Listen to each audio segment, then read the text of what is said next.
इन दिनों देखा जा रहा है कि दिल्ली में कानून व्यवस्था का एक बड़ा मुद्दा उठाया जा रहा है केजरीवाल की तरफ से। लगातार कहा जा रहा है कि एक तो उन्होंने टारगेट किया मोदी सरकार पर कि मोदी सरकार ने नारा दिया था बेटी बचाओ बेटी पढ़ाओ, तो हमने तो बेटी पढ़ा दिया लेकिन बचाने की जिम्मेदारी तो आपकी थी। सुनिए उन्होंने क्या कहा, आप खुद सुनिए पहले। इन लोगों ने नारा दिया है बेटी पढ़ाओ बेटी बचाओ, बेटी को पढ़ाने की जिम्मेदारी हमारी थी, हमने बेटी को पढ़ाया, बेटी को बचाने की जिम्मेदारी आपकी थी, आपने बेटी को बचाया नहीं, आप बेटी को बचाने में नाकाम रहे। आज मैं अमित शाह जी से पूछना चाहता हूं कि आपने दिल्ली को दुनिया की सबसे असुरक्षित राजधानी क्यों बनाया? आपने 10 साल में इसको रोकने के लिए क्या काम किया? हमारे दिल्ली के लोग जाएं तो जाएं कहां? आज दिल्ली के लोग भय में जी रहे हैं। क्या आप मानते हैं कि आपसे दिल्ली नहीं संभल रही है? अगर नहीं संभल रही है तो किसी और को जिम्मेदारी दे दीजिए। आज दिल्ली का बुरा हाल कर दिया इन लोगों ने। हम सुरक्षा के लिए किसके पास जाएं? आज दिल्ली के लोग अमित शाह जी से ये पूछना चाहते हैं। तो ये तो केजरीवाल का बयान था। अब वे लगातार कानून व्यवस्था को लेकर अमित शाह पर टारगेट कर रहे हैं। वो कह रहे हैं कि अमित शाह के घर से कुछ ही दूरी पर दिल्ली में क्राइम हो जा रहा है, उनसे दिल्ली नहीं संभल पा रही है। तो उनका ये कहना है कि पुलिस प्रशासन हमें दे दिया जाए। अभी अभी मैं देख रहा था, वकीलों का कोई बयान आया हुआ था। अंदर घुसने से पहले एक सोशल मीडिया पे चल रहा था। वकील कह रहे थे कि सड़क के ऊपर हाथ में मोबाइल फोन ले जाना मुश्किल है। आप मोबाइल फोन लेके सड़क पे निकल जाओ, 10 कदम जाओगे, कोई ना कोई आपका मोबाइल फोन छीन के भाग जाएगा। ये हालत हो गई है दिल्ली के अंदर। एक्सटॉर्शन की, फिरौती की कॉल्स आ रही हैं लोगों को। ओपन गैंग वॉर, खुलेआम शूट आउट चल रहे हैं। जो फिल्मों में देखा करते थे वो आज दिल्ली का हाल हो गया है। खुलेआम शूट आउट चल रहे हैं, फिरौती की कॉल आ रही है, किडनैपिंग्स हो रही हैं दिल्ली के अंदर। महिलाओं के का किडनैप करके बलात्कार कर देते हैं, मर्डर कर देते हैं। अब इस तरीके के टारगेट लगातार किए जा रहे हैं। अब देखिए, क्योंकि इसके पीछे आप कहेंगे मकसद, तो मकसद 2 है। पहला तो ये कि अगले साल दिल्ली में विधानसभा का चुनाव है और जिस तरीके के करप्शन के एलिगेशन लगे हैं केजरीवाल सरकार के ऊपर उस वक्त में, अब तो खैर आज सीएम बनी है, लेकिन उससे पहले जो करप्शन के एलिगेशन लगे, केजरीवाल को जेल जाना पड़ा। तो ऐसे में जिस तरीके से लगातार केजरीवाल की तरफ से, चाहे वो अमित शाह हो, पीएम मोदी हो, लगातार टारगेट किया जा रहा है, कानून व्यवस्था के नाम पर निशाना बनाया जा रहा है, तो उसकी वजह यही है कि भ्रष्टाचार के जो एलिगेशन लगे, पूरा कैबिनेट, चाहे वो सत्येंद्र जैन हो या फिर संजय सिंह हो, मनीष सिसोदिया हो, दिल्ली के जितने बड़े मिनिस्टर थे सब के सब करप्शन के एलिगेशन में अंदर गए। और ये वो पार्टी है जो आंदोलन से खड़ा हुई पार्टी है, और ऐसा समय देखिए कि एक एक करके सारे भ्रष्टाचार के आरोप में अंदर चले गए। अब जबकि बाहर आए हैं तो दिल्ली चुनाव में जब लोगों के बीच जा रहे हैं, तो ये अब इन्होंने मुद्दा बनाया है दिल्ली में कानून व्यवस्था को लेकर, क्योंकि करप्शन के तो जो एलिगेशन के ऊपर खुद ही है, तो भ्रष्टाचार का मुद्दा तो बना नहीं सकते।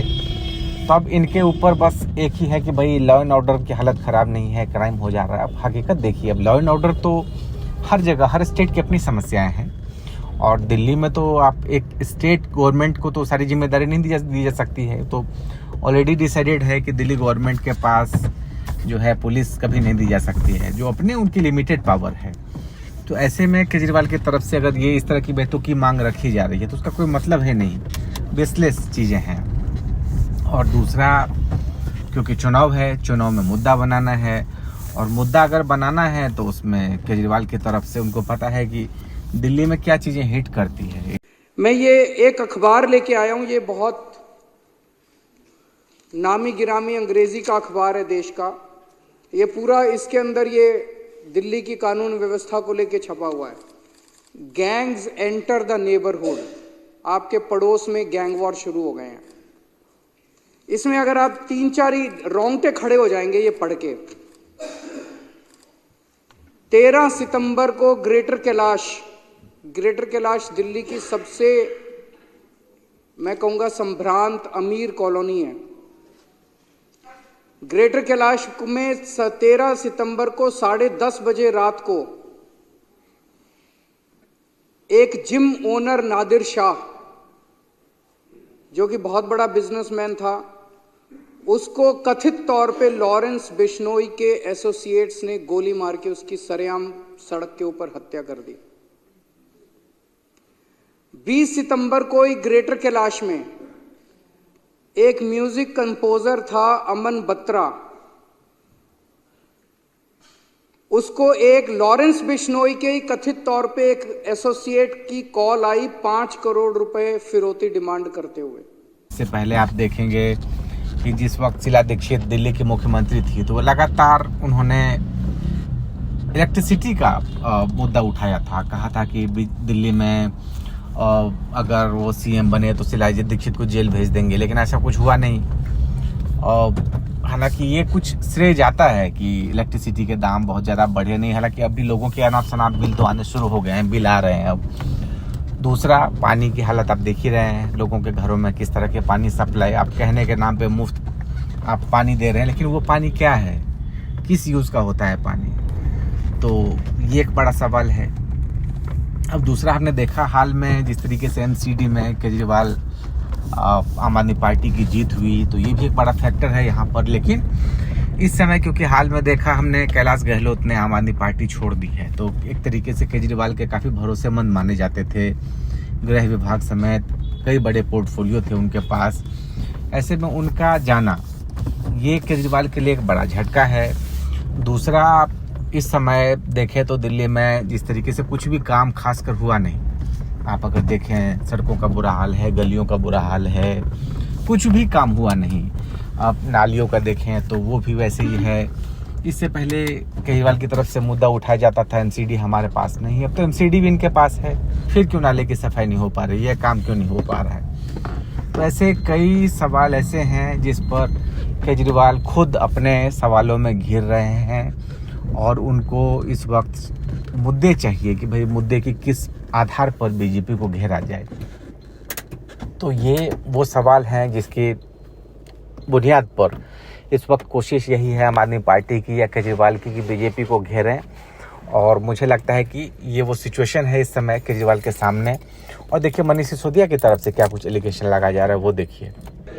हम लोग सुनते थे कि शूट आउट एट लोखंड वाला बड़ा फिल्मी नाम लगता था दूर से देखने में।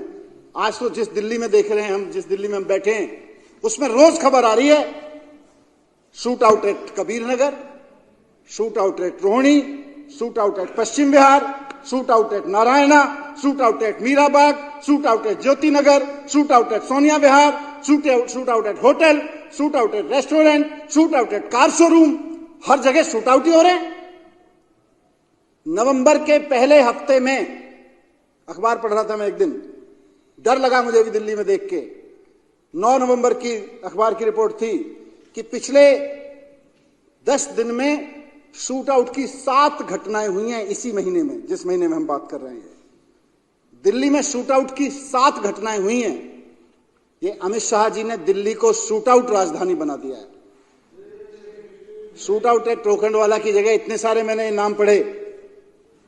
हर जगह से हम कहीं ना कहीं सुन रहे हैं कि shoot out at this, shoot out at this, shoot out at this. Delhi के हर कॉलोनी, हर मोहल्ले से खबरें आ रही हैं, झुग्गियों से लेके बड़ी बड़ी कॉलोनियों तक, सामान्य रेस्टोरेंट चलाने वाले से कार के शोरूम चलाने वाले तक, कोई सुरक्षित नहीं महसूस कर रहा। सबको डर लग रहा है कि पता नहीं आने वाला फोन वसूली का ना हो, पता नहीं सामने जो मोटरसाइकिल रुक रही है गोली ना चला जाए इस पे से कोई उतर के। इस दहशत में आज दिल्ली के आम व्यापारी को जीना पड़ रहा है, दिल्ली के आम आदमी को जीना पड़ रहा है। तो जाहिर तौर पर आप समझ गए होंगे ये दिल्ली की पूरी सियासत है और अभी आने वाले दिनों में कुछ इसी तरह के एलिगेशंस अलग अलग लगेंगे, चाहे वो कांग्रेस हो, आम आदमी पार्टी हो, बीजेपी हो। महंगाई पे जवाब दो, जवाब दो, जवाब दो, बेरोजगारी पे जवाब दो, जवाब दो, जवाब दो, मणिपुर पे जवाब दो, जवाब दो, जवाब दो, नारी सुरक्षा पे जवाब दो, जवाब दो, जवाब दो, बेरोजगारी पे जवाब दो, जवाब दो, जवाब दो, महंगाई पे जवाब दो, जवाब दो, जवाब दो। प्रधानमंत्री होश में आओ, होश में आओ, होश में आओ, भाजपा होश में आओ, होश में आओ, होश में आओ, जनता की आवाज सुनो, होश में आओ, होश में आओ।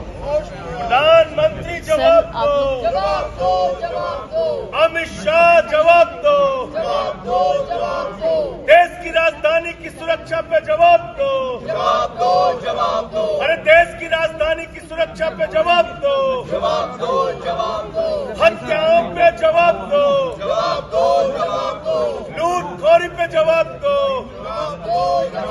अरे मोदी शाही मुर्दाबाद मुर्दाबाद मुर्दाबाद अरे मोदी शाही मुर्दाबाद मुर्दाबाद मुर्दाबाद गुंडागर्दी मुर्दाबाद बीजेपी की तरफ से भी लगातार अलग अलग एलिगेशंस लग रहे हैं, वो सुनिए तो आप समझ गए होंगे सब कि किस तरीके से आगे चुनाव है और इसमें कोई भी पार्टी जो है वो अपने आप को शांत नहीं बैठना चाहती है।